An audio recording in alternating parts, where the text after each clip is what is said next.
Drejtor. Përshëndetje. Arben Ahmeti, jam drejt për drejt nga Kanal 10, shpresoj që nuk po ju pengoj fillimisht.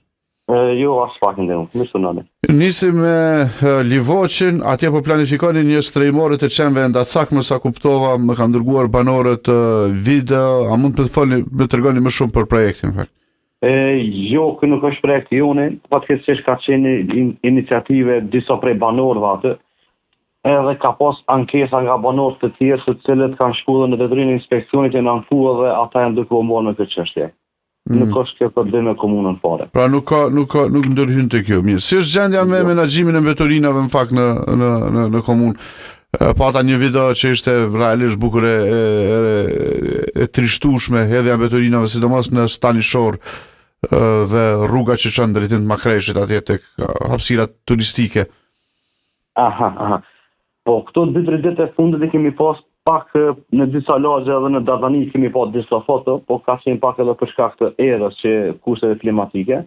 Mi po se përket pastrimit të lumejve, është duke u angazhu detyria për mbrojtje dhe emergjenca, të cilën thujse që është viti i tretë radhaze që bën intervenime shumë të mëdha dhe të mira në përmirësimin të kushteve të këtyre rasteve. Po, për këtë rast nuk pas me për momentin ndjeni, po besoj që detyria për emergjencë është duke u marrë me këtë çështje. Mirë, si po shkojnë punët në përgjithësi, si është duke performuar shërbimi publik? Po, në detyrimin ton, shërbimi publike, na jemi fokusu pak më tepër në investime kapitale në disa projekte që na kanë mbet pa u përfunduar në vitin 2024. Punimet janë duke u vazhdu mirë, për arsye se edhe kushtet janë duke na mundsuar për një punë më të rahatshme. Në që i kemi thujse mbi 10 projekte që janë duke u punuar në komunën tonë.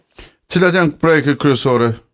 Po projekte kryesore më besoj shpjegimit të gjithë është rruga Hamdi Kurteshi, që është bashkëfinancim me Ministrinë e Infrastrukturës, që vlerë dikon 2.8 milion euro. Aty punimet janë ndëshkuar shumë mirë, është rruga tjetër është Ademja Shari, thujse në rruga kryesore, qytetit nga semaforat.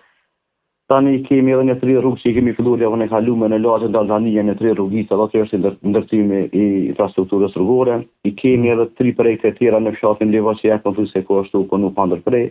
Edhe në lagjen e 8 më konkretisht kemi rrugën Kodra Dëshmorëve, ku duke dalë një rrugë shumë e mirë, nuk ka qenë rrugë ekzistuese fare, është trase e re, rrugë e re, ka ndriçim trotuar që i lidh pjesën e qytetit me Kodrën e Dëshmorëve te kompleksi i Dëshmorëve në atje.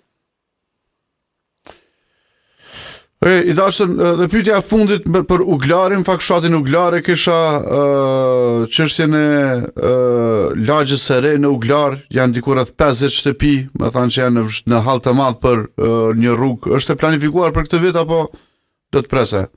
Po, ajo duhet me stritën, do të shohim mundësitë buxhetore për shkak se jemi edhe thujse me vonim të votimit të buxhetit, ku ende jemi duke i pritur procedurat derisa të implementojmë projekte të tjera. Mirë, po për Uglar nuk është që i kemi planifikuar për këtë vit, shumë i vit të nashëm. Qartë e kuptova. Faleminderit shumë, ishte drejtori i shërbimit publike në komunën e Gjilanit, Kushtim Ibrahimi. Do të lidhemi tash me pamjen nga ceremonia ku po bën homazhe për babain e ndjerë të ish presidentit. Tha që ka filluar